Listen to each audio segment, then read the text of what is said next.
Hello आप सभी को जय श्री श्याम। आज की क्लास में हमें उम्मीद है कि आप सारे लोग बहुत अच्छे होंगे और हिंदी की जो क्लास होने जा रहा है इसमें आप लोग जितने भी पहले हिंदी आप पढ़ चुके हैं उसे याद रखिए। थोड़ा सा टेलीग्राम चैनल से जुड़िए क्योंकि वहाँ पे हिंदी का टेस्ट लिया जाता है जो पहले एग्जाम हो चुका है उसके आधार पे। तो आप जुड़ेंगे तो आपको फायदा होगा हिंदी में। तो आप बिना समय को बर्बाद किए हुए जो तुरंत जो है टेलीग्राम चैनल पे जाइए, वहाँ से आप जुड़िए और वहाँ टेस्ट दीजिए और यहाँ पढ़िए वहाँ टेस्ट दीजिए। सीधी सी बात है। चलिए शुरू कर लेते हैं आज का हमारा क्लास है। आज हम प्रत्यय यानी उपसर्ग का प्रत्यय पढ़ाएंगे। उपसर्ग प्रत्यय आपको थोड़ा ध्यान से समझना है, एक दो क्लास में खत्म हो जाएगा, आपको समझ लेना है क्योंकि हम एग्जाम पॉइंट ऑफ व्यू से ही आपको जल्दी पढ़ाएंगे। तो उपसर्ग और प्रत्यय इसमें थोड़ा सा आता है शब्द। क्या आता है? शब्द की बात आती है। शब्द क्या है? तो वर्णों, ध्यान दीजिएगा, शब्द क्या है? वर्णों के सार्थक समूह को क्या कहते हैं हम लोग? वर्णों के सार्थक समूह को शब्द कहते हैं। जैसे क म जोड़ देंगे, है नहीं? तो दोनों जगह कम तो एक शब्द बनकर तैयार है नहीं? इसी तरह से ये जो है वर्णों के सार्थक समूह यानी एक समूह बना, उससे हम क्या कहेंगे? शब्द कहेंगे। समझ में आ रहा है कि नहीं आ रहा है? विशेष तौर पर शब्द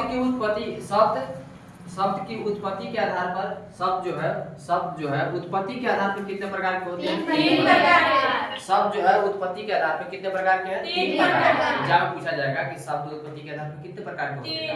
तीन प्रकार के। कौन कौन से हैं? पहला है रूढ़ वाले, मतलब रूढ़, दूसरा है योग रूढ़ और तीसरा है यौगिक। यौगिक किसको कहेंगे? मैं शॉर्ट में आपको समझा देता हूँ। यौगिक हम इसे कहेंगे जब कोई शब्द बनकर तैयार हो जाता है। जब कोई शब्द बनकर तैयार हो जाता है हम उसको यौगिक कहेंगे। क्या कहेंगे? यौगिक। अब क और म लिखल है, कोई शब्द बनकर तैयार नहीं है और दोनों को जोड़ देंगे तो क्या बन जाएगा? अब कम क्या है? एक शब्द बन के रेडी हो गया, हम उसी को क्या बोलेंगे? यौगिक। समझ में आ रहा है? दूसरा योग रूढ़ क्या है? योग रूढ़ क्या है? देखिए योग रूढ़ जो है ना, योग रूढ़ एक प्रकार का आप रूढ़े शब्द कह सकते हैं उसको। समझ आया? एक प्रकार के रूढ़ी शब्द कह सकते हैं। कारण है कि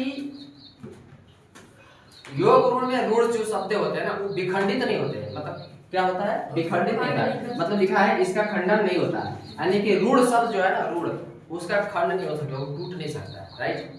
समझ में आया? तो इसका मतलब है कि योग रूढ़ जो है ना टूटेगा।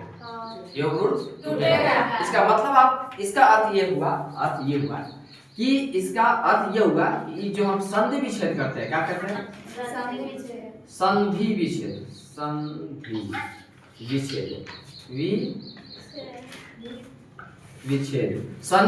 जो हम करते हैं ना, संधि विच्छेद है नहीं, उसको हम कहेंगे योग रूढ़ कहेंगे। क्या कहेंगे? योग रूढ़ कहेंगे। थोड़ा समझने का तरीका थोड़ा हम बदल रहे हैं, याद रखिएगा। ठीक है? इसको हम क्या कहेंगे? योग रूढ़ कहेंगे। और जो नहीं टूटेगा उसको क्या कहेंगे? रूढ़ कहेंगे। और जो संधि विच्छेद करने के बाद एक में छूटेगा उसको हम क्या कहेंगे? यौगिक। उम्मीद है कि आप समझ गए होंगे इतने से, तो ज्यादा जरूरत नहीं, आप खुद समझ गए। क जोड़ म कर देंगे तो कम हो जाएगा। राइट? तो क जोड़ म किया तो हम इसको कहेंगे कि योग रूढ़ होगा। और जो जुड़ के म बना तो उसको क्या बोलेंगे? यौगिक। क्या बोलेंगे? यौगिक। समझ में आ रहा है? अब रूढ़ क्या होता है? रूढ़ ये होता है जितनी भी, जैसे और नहीं टूटेगा, और नहीं टूटेगा हम इसको कहेंगे कि रूढ़ है। लेकिन क टूटेगा, क जोड़ तब टूट गया।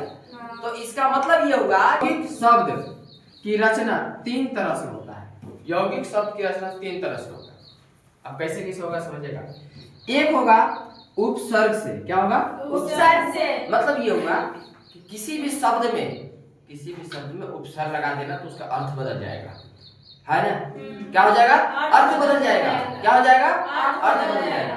आगे समझो, आपको समझाएंगे कि कैसे अर्थ बदलेगा। दूसरा है प्रत्यय से, तीसरा है समास से। तो हम पहले उपसर्ग वाला आपको समझा लेते हैं। तो उपसर्ग में कैसे अर्थ बदलेगा, जैसे आप देखे हैं अति जोड़ अंत लिखा हुआ है। अति जोड़ क्या लिखा है? अंत। अत्यंत हो गया। क्या हो गया? अत्यंत। यानी कि पहले वाला क्या है? उपसर्ग है और दूसरे वाला मूल शब्द है। अब दोनों को जोड़ दिए तो क्या बन गया? यौगिक। अब जुड़ेगा भाई। राइट? चलिए आगे समझते हैं। उपसर्ग कहाँ जुड़ेगा? पहले। अब आपका माइंड में सेट हो जाना चाहिए आज के बाद। अब एग्जाम में आपका क्वेश्चन जो मिलेगा, आज टेस्ट में मिलेगा, तो आपको क्या दिमाग में रखना है? क्या दिमाग में रखना है? ओ उपसर्ग जो है ना पहले आता है। कब आता है? पहले आता है। उपसर्ग की कहाँ आता है? सबसे पहले। यानी कि इसे हम पहले वाले को उपसर्ग कहेंगे। अब दूसरा में आ जाते हैं हम लोग जिसको प्रत्यय समझते हैं। प्रत्यय कहाँ आता है? प्रत्यय जो है किसी भी शब्द के बाद में जुड़ता है। कहाँ जुड़ता है? बाद में जुड़ता है। अभी जैसे एग्जांपल में आई है लेन प्लस दार, लेन प्लस दार, क्या हो गया? लेनदार, लेनदार। बेल प्लस दार, बेलदार। तेल प्लस दार, तेलदार। जितने भी शब्द को सुटेबल बना दे रहा है, कौन बना दे रहा है? लेन प्लस दार है। तो लेन क्या है? मूल शब्द है। और दार क्या है? प्रत्यय है। तो क्या बना दिया? लेनदार। और लेनदार क्या है? यौगिक। पढ़े हैं यौगिक? हाँ या नहीं? हाँ। कोई दिक्कत नहीं। कहाँ जुड़ता है? शब्द के पीछे, पीछे। शब्द के पीछे से जुड़ता है, आगे से नहीं जुड़ता है। राइट? यस बोले समझ में आया? हाँ या नहीं? Yes sir. आ गया तो इधर देखिए फिर से सर, लेन प्लस दार, देन प्लस दार, तेल प्लस दार, तेलदार। उसके बाद तीसरा है प्रति जोड़ दिन। प्रति जोड़ दिन इसका मतलब ये हुआ प्रतिदिन, प्रतिदिन। अब इसमें क्या दिक्कतें हैं इसको समझिएगा। प्रति जोड़ दिन में दोनों शब्द जो है ना, दोनों शब्द ही है। दोनों क्या है? शब्द ही है। दोनों मूल शब्द ही है। क्या है? मूल शब्द ही है। इसीलिए दोनों को क्या कहा गया? यौगिक। क्या कहा गया? यौगिक करेगा। लेकिन अति में नहीं करेंगे। काहे? अब देखिएगा थोड़ा सा हम समझा देते हैं। अब आपको यह माइंड जो है ना अब पूरा रिफ्रेश हो जाएगा अपनी में। शब्द के फर्स्ट में यानी कि शब्द के पहले अ का प्रयोग होता है। वर्णमाला का मतलब कि स्वर प्रयोग हो रहा होगा। क्या प्रयोग हो रहा होगा? स्वर प्रयोग हो रहा होगा। तो हम क्या समझ लेंगे उसको? उपसर्ग समझ लेंगे। अब शब्द के बाद में प्रयोग हो रहा होगा लेकिन व्यंजन प्रयोग होता हुआ महसूस होगा तो आप समझ लीजिएगा वो क्या है? प्रत्यय। समझ में आया? एकदम। अगर एकरा से नहीं ज्यादा समझ में आया तो एकरा से बढ़िया है छिपी ले लीजिए दूगो, पेल्डिंग करा लिए, दोनों तरफ ढोल बन जाएगा, डम डम डम डम पीटते रहिए।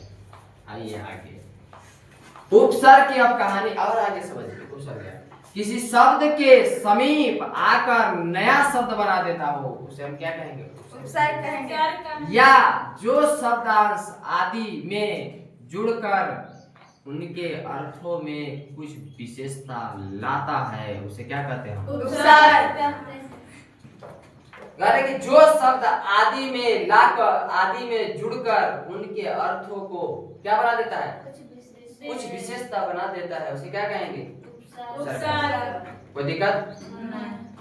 बोलिए। नहीं। अब देखिए आदि लिखल है, आदि लिखल है ना, उसके आगे जो है ना अति जोड़ दीजिएगा ना, अत्यादि हो जाएगा। अत्यादि नहीं हो जाएगा? हाँ या नहीं बोलिए? हाँ। उसी तरह के कह रहा है तो उसके आगे जोड़ना है। लेकिन यहाँ ध्यान देखिएगा अशब्द आनी चाहिए। आइए जैसे प्रजोड़ हार, प्रजोड़ हार, प्रहार आ गया। क्या आ गया? प्रहार। आ जोड़ हार, आहार आ गया। भूख लगा होगा ना? अच्छा अफसोस है। सम जोड़ हार, संहार हो गया, मतलब संहार हो गया। वी जोड़ हार, विहार हो गया। शब्द बन रहा है। शब्द क्या हो रहा है? बन रहे हैं। यानी कि कहने का अर्थ ये है कि जो शुरू में जुटेगा सीधा। अब आप राउंड फिगर में एक लाइन में समझिएगा, जो फर्स्ट में जुटेगा वही होगा। क्या? जो शुरू में किसी शब्द के फर्स्ट में जुट जाए और उससे कोई शब्द बन जाए जिसका अर्थ निकल जाए उसे हम कहेंगे उपसर्ग। क्या कहेंगे? उपसर्ग। यानी उपसर्ग पहले जुड़ेगा बाद में? जल्दी बताइए। पहले। प्रत्यय बाद में। बस हो गया होगा।